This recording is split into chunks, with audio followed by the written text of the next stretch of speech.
New York City in 1741 was not a peaceful place. It was loud, crowded, and full of people who did not trust each other. Ships came in and out of its busy harbor every day. News from the east, plague in the ports. What news, boy? A letter for you, mistress. Something darker was growing, a fear so deep and so wide that it would eventually swallow the whole city whole. The city had around 10,000 people living in it at that time. That might not sound like much by today's standards, but in 1741, it made New York one of the largest cities in all of colonial America. Among those 10,000 people, nearly 2,000 were enslaved black men, women, and children. Freedom. They had no rights. They worked from before sunrise to after sunset, doing the hardest and most dangerous jobs the city had to offer. They cooked, they cleaned, they built, they carried, they labored in homes and warehouses and on the docks. And they received nothing for it. Not money, not rest, not dignity. The white residents of New York knew they were outnumbered in a certain way. Not in total numbers, but in something harder to measure, in grievance. The enslaved the reason in the world to be angry. And the white population, whether they said it out loud or kept it locked inside their chests, knew this. That knowledge made them afraid. And fear, when it sits in a person long enough, begins to change them. There had already been a warning. Back in 1712, a group of enslaved people in New York had risen up and fought back against their enslavers. They set fire to a building and attacked the white men who came to put the fire out. 9 white men were killed that night. The response from the colonial government was swift and merciless. More than 20 enslaved people were executed. Some were hanged, some were burned, some were broken on the wheel. For nearly 30 years, that message held. But the fear never left. It just went underground, hiding beneath the surface of daily life in New York, waiting.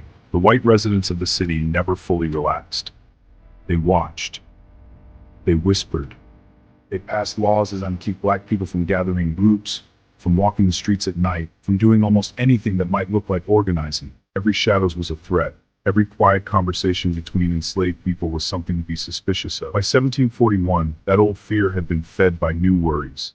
England was at war with Spain. There were rumors that Spanish agents were working secretly inside British colonies, trying to stir up trouble. I tell you, those priests are spies. Some believed Catholic priests were acting as agitators. It was expensive. Poor people were struggling. The city felt like a pot with its lid on, heat building underneath with nowhere to go. It was into this already frightened and fragile city that the fires came. The first major fire broke out on March 18, 1741. The fort was one of the most important buildings in all of New York. When it caught fire, people stood in the streets and watched it burn, and something shifted inside them. It's all burning. This was not just a fire. This felt like an attack. But a single fire, even a bad one, could be explained away. Accident hadn't sparked, candles tipped over. People told themselves it was just bad luck and went back to their lives. Then the second fire came, and the third, and the fourth. Within just a few weeks, fires had broken out at a house on Broad Street, at a warehouse near the docks, at a stable, and at several other properties scattered across the city. Each new fire added another layer of dread to what people were already feeling. This was too many fires in too short a time. Something was wrong. Something was being done on purpose. This can't be an accident. It's too coordinated. But who? And why? We have to do something. What was happening? Who was doing this? Why? The answers that spread through the city were not based on evidence. They were based on fear. And fear, in a city already primed to see danger in its black population, pointed in one direction. It had to be the enslaved, people said. It had to be a plot. The idea took hold fast, the way fire itself takes hold, starting small, feeding on what was already dry and ready to burn, spreading until it was consuming everything in its path. The city's leaders moved quickly. We are calling for a full investigation. We are offering generous rewards for information. Rewards that could change a poor person's life. They urged anyone who knew anything to come forward. What they got in response was not a careful, measured investigation. What they got was an explosion of accusations. People came forward with stories. Some of them were driven by genuine fear. Some were driven by old grudges against neighbors or rivals. Some were driven by the very real and very tempting reward money. And some, most importantly, Please, were driven by the desperate hope that if they gave the investigators what they wanted, "What more do you want? I'll sign it." Into all of this stepped a young woman named Mary Burton. Mary Burton was 16 years old. She was white, and she was an indentured servant. She was not free either, not in the same way enslaved people were not free, but she was bound to her employer for a set number of years, required to work for him without pay until her term was up. Her employer was a man named John Hewson, who ran a tavern near the waterfront. Hewson's Tavern was the kind of place that existed just below the surface of respectable society. "Ain't nowhere else like this. Aye, a true refuge. For a few hours we're men, freeing them to not feeling powerless, pal mine. To good company and better times." This mixing of races made Hewson's Tavern suspicious in the eyes of the law. Black and white people socializing together was not considered dangerous. "Mary Burton, Yes, I know why you're here. tell us what you know." It started weeks ago. I saw it all. She told them that she had seen things inside Tavern, things that would make the blood run cold. She claimed that Hewson Had been hosting secret meetings. She said that enslaved men from across the city had been gathering there. Big plans. We will burn New York. We will kill the white men and take the city for ourselves. and John Hewson, he will lead us. He was going to be their king. It was a story almost perfectly designed to confirm everything the city already feared.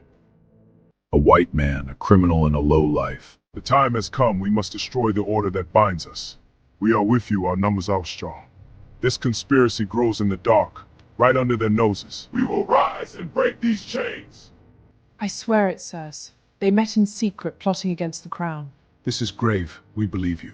No one stopped to ask the obvious questions. Why would Mary Burton, a poor servant girl? Why would Hewson allow a young servant to witness his secret meetings? How could hundreds of enslaved people coordinate a rebellion? They move what? What risks did he take? Who were watched constantly and had almost no freedom of movement, have organized such a complex plot without anyone noticing? Or if they were asked, they were quickly pushed aside. Because the city did not want careful answers. The city wanted the fear to have a name. It wanted the danger to have a face, and I am giving them exactly that. I was promised my freedom from this indenture. I was promised a reward, and I will have them both. And with those promises in her ears, she kept talking. Arrests began almost immediate. Enslaved men were pulled from the homes where they worked and they were taken to jail and questioned, and the questioning was not gentle. Under the threat of torture, people will say anything. I confess, it was me and Braun. Confessions are coming in, just as we hoped. And Sarah, she was part of it. Each name brings us closer. New suspects, new threads to pull. The jail filled up, the city watched. And the fear, rather than easing now that arrests were being made, grew stronger. Because if so many people were involved, if the conspiracy was truly this wide, this deep, then who could be trusted? Who else might be part of it? The neighbor? The worker? The man who sold you bread in the morning? Anyone could be hiding. One love, please. That'll be it. New York in the spring and early summer of 1749. The court that would handle these cases was led by a man named Daniel Horseman, a Supreme Court justice who believed deeply and without question that the conspiracy was real. He was not a neutral judge looking for the truth. He was a man who had already made up his mind, and who saw his job as proving what he already knew. Under his leadership, the trials that followed would be less about finding justice and more about feeding the city's hunger for answers and punishment. The accused had no lawyers. They had no one to speak for them, no one to challenge the witnesses against them, no one to point out the holes in the stories being told. They stood alone in front of a court that had already decided they were guilty. Some of them tried to tell the truth. Some of them maintained their innocence right up until the end. It did not matter. The machine had started, and it would not stop until it had run its course. 34 people would eventually be killed as a result of what began those fires. 17 enslaved black men would be hanged. 13 would be burned alive at the stake. John Hewson and his wife and 2 others will be executed. Not this now. Yes, John, what about all my children? Over 80 more will be sent away. Transported with shikshas and just tell stuff.